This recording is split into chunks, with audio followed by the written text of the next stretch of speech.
This is one of the biggest drones called the Global Hawk RQ-4.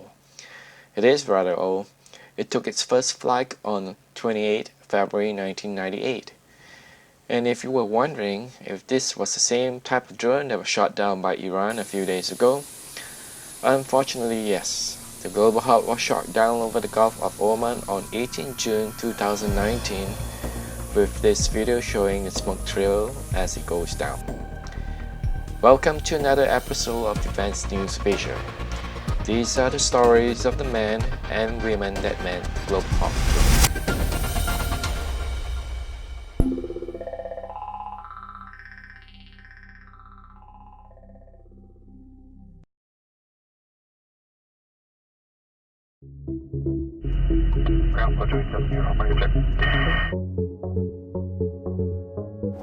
Supporting the warfighter on the ground is absolutely our #1 priority. Any mission that we can conduct to support them and keep them safe on the ground is fundamental to what we do. So as an RQ-4 Global Hawk pilot in a deployed environment, I primarily specialize in launch and recovery operations as well as beyond line of sight mission operations.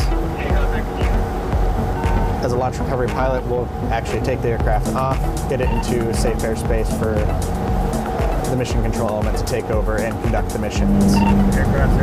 Before returning it to the local area where a launch and recovery pilot will then take over the aircraft again for a safe recovery. Then we bring it back on ground operations, maintenance takes the aircraft, and we start the process over again as a team.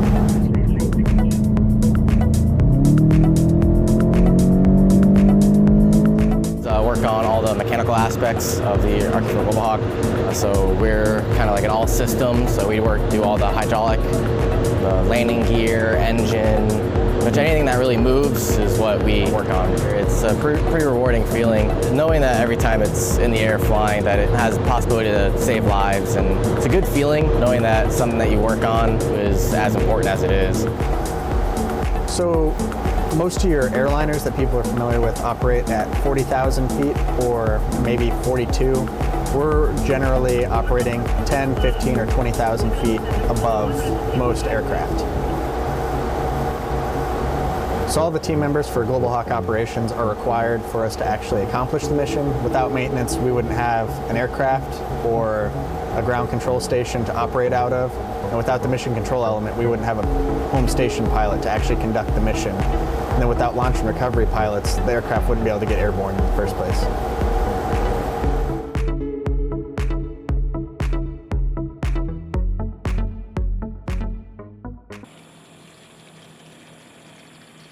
NDI stands for Non-Destructive Inspection.